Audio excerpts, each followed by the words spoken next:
కే- రేపటి నుంచి సర్వే, రుణమాఫీ కాని రైతులు వివరాలు నమోదుకు యాప్, మార్గదర్శకాలు జారీ. అర్హులై ఉండి రేషన్ కార్డు లేక ఇతర కారణాల వల్ల రుణమాఫీ వర్తించని రైతులు వివరాలు నమోదుకు రైతు భరోసా పంట రుణమాఫీ యాప్ను రాష్ట్ర వ్యవహారాల శాఖ రూపొందించింది. దీని ఆదివారం అన్ని జిల్లాల్లో వ్యవసాయ అధికారులు, డివిజన్ మండల అధికారులు, విస్తరణాధికారులకు పంపించింది. వారు రుణమాఫీ వర్తించని వారి ఇళ్లకు వెళ్లి క్షేత్రస్థాయి సమావేశం తీసుకొని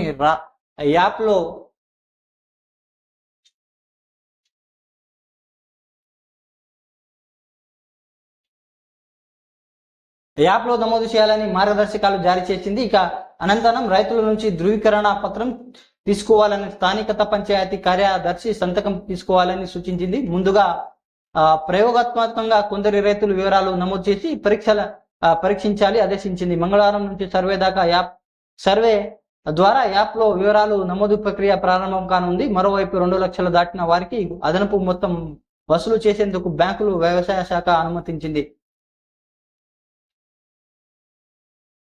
ఇక నమోదు ఇలా 2 లక్షల వరకు రుణమాఫీ చేసినా తమకు వర్తించలేదని రైతులు వ్యవసాయ శాఖ అధికారులు ఫిర్యాదు చేశారు. వారి ఖాతాలకు తనిఖీ చేసినప్పుడు రేషన్ కార్డు లేదని, చాలా మంది కుటుంబ నిర్ధారణ కావాల్సి ఉందని కారణాలు తేలాయి. రుణమాఫీ వర్తించని వారి ఫిర్యాదు పరిష్కారానికి ప్రత్యేక యాప్ రూపొందించారు.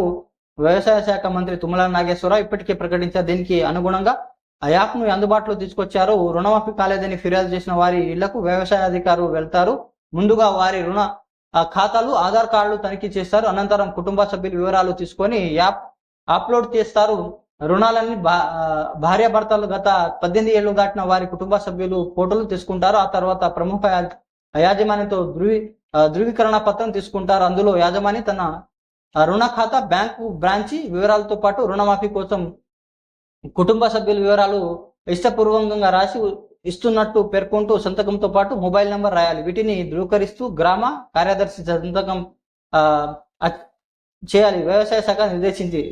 ఇక 2 లక్షలు దాటిన వారికి, 2 లక్షల పైన రుణం ఉన్న వారికి అదనపు మొత్తం వసూలు కోసం వ్యవసాయ శాఖ ఆదివారం బ్యాంకులకు లేఖ రాసింది. ప్రభుత్వం నుంచి ఆదేశాలు రాలేదని, ఇప్పటికే వరకు బ్యాంకులు రైతుల నుంచి అదనపు మొత్తాన్ని తీసుకోవడం లేదు. రైతులు కూడా సందిగ్ధంతో ఉండగా తాజాగా స్పష్టత వచ్చింది. అయితే అదనపు మొత్తాన్ని చెల్లించిన వారికి ఇప్పుడు రుణమాఫీ చేసేది వెల్లడించలేదు. దశల వారీగా చేస్తామని మంత్రి తుమ్మల నాగేశ్వరరావు ఇప్పటికే పేర్కొనడం జరిగింది. ఇది ఎవరైతే రుణమాఫీ కాలేదో ఈ డీటెయిల్స్ అనేది తెలుసుకోవాల్సిన అవసరం అనేది తప్పకుండా ఉంది. సో దయచేసి మీరు ఈ యాప్ ద్వారా ఎవరైతే మీ ఇంటికి వచ్చి అధికారులు డీటెయిల్స్ అనేది సేకరిస్తారో వాళ్ళకు కరెక్ట్ డీటెయిల్ మీరు ఇచ్చారనుకో మీ రుణమాఫీ కూడా అయ్యే అవకాశం అనేది ఉంది. Thank you so much. Please subscribe my channel, like, comment and share. Thank you so much.